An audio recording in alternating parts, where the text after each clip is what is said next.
आपने अपनी बातों में बोला कि नवरात्रि भी रात्रि को रिप्रेजेंट करता है, पर जी। हमने देखा कि नवरात्रि में हम ऐसा कुछ नहीं कर रहे हैं जो रात्रि में कर रहे हो। तो नवरात्रि का एग्जैक्ट मीनिंग क्या है वो आप एक्सप्लेन करें।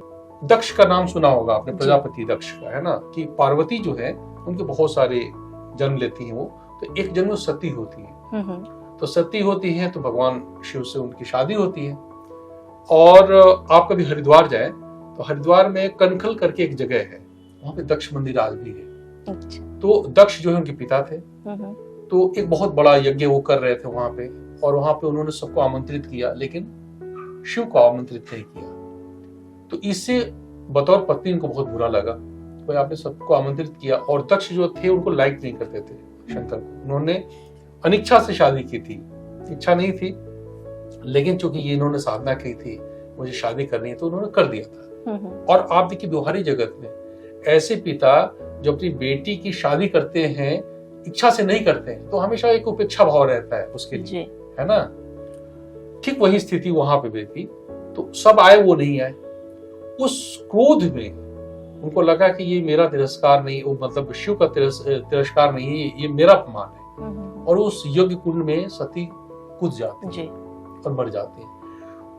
साधना में होते हैं भगवान शिव, जैसे उनको पता चलता है तो वो क्रोधित होते हैं, और फिर वो अपने शरीर से एक वीरभद्र को, शायद वो एक कैरेक्टर है शिव का, उसको जन्म देते हैं। और वीरभद्र जो है आते हैं, बहुत रौद्र रूप होता है उनका।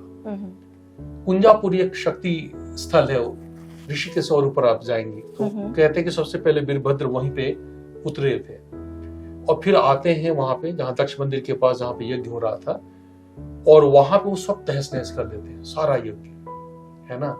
फिर भगवान शिव आते हैं और सती को है वो लेते हैं अपने हाथों में क्रोध में, और तांडव करते हैं, इतने क्रोधित होते हैं।